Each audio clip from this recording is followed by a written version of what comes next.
Hello, wine-drinking people. Today is Saturday, June 5th, and we had a pretty good week this week. Last night, an epic night with vintage Australian wines and a slow day in the store for the What I Drank Yesterday section of the show. Not one supplier in.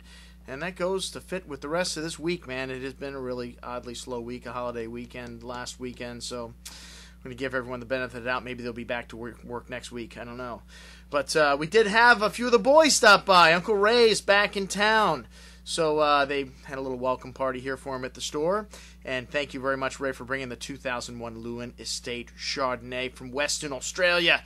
Wow, this wine was drinking like a Grand Cru Burgundy. Delicious, precise acidity, just the right amount of toasty oak, lovely fruit, a dead ringer for a Burgundy Grand Cru status in a blind tasting 2001 Leeuwin Estate, fitting with the Australian Wine Week theme. And then we had a little 2000 Beringer Private Reserve Cabernet, compliments of the consigliere. This wine was drinking beautiful, soft and velvety tannin, still some nice black cherry fruit. And then a bottle of 2001 Long Now from Pellicero that Mr. Coffee offered up.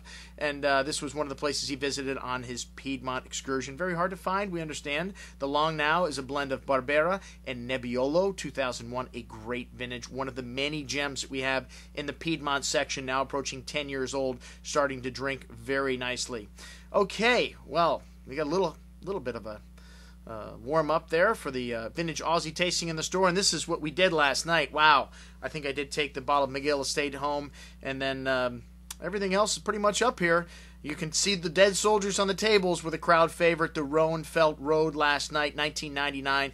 This wine was just exotic, intoxicating, and if you've never had Greenock Creek's wines, this is the area in the Barossa where these wines come from. This is kind of like Oakville and Napa Valley for me, one of my favorite areas, not my favorite area, the Barossa. This Roenfeld Road vineyard wine was stunning last night. Still a baby, the 1999 vintage, drinking beautiful, very big black cherry liqueur-like fruit to it.